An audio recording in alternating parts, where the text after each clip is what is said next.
Ready ka na bang bumili ng bahay? Pero di mo alam kung saan magsisimula? Normal lang yan. Lalo na kung first time homebuyer ka. Nakaka-overwhelm kasi maraming proseso. Pero once na alam mo ang steps, mas madali at less stress. Ito ang mga steps na dapat mong malaman bago bumili ng bahay. Step 1, alamin ang budget at monthly capacity mo. Step 2, piliin ang tamang financing. Pag-ibig or in-house. Step 3, i-visit o mag-tripping sa actual site. Step 4, i-check ang developer track record at location. Step 5, ihanda ang requirements para smooth ang approval. Siyempre, may iba pang steps, pero once na na-start mo, tuloy-tuloy na yan.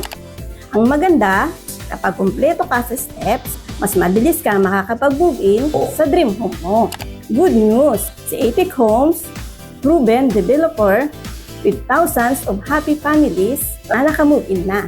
Dito din sa pag-ibig, in-house, meaning legit at trusted. At sa Charleston Place, Santa Ana, Pampanga, kumpleto ang proseso. No history of flooding. Accessible sa schools at malls. At may financing option para sa'yo.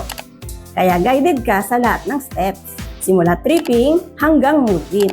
Kaya message mo na ako para sa free presentation at tripping. Ako nang bahalang mag-guide sa'yo step by step. Ako, si Lerma Bulanon, ang simpleng ahente ng RRCT Realty, kapartner mo sa pag-abot ng sarili mong pangarap na magkabahay. Sino ang tatawagin?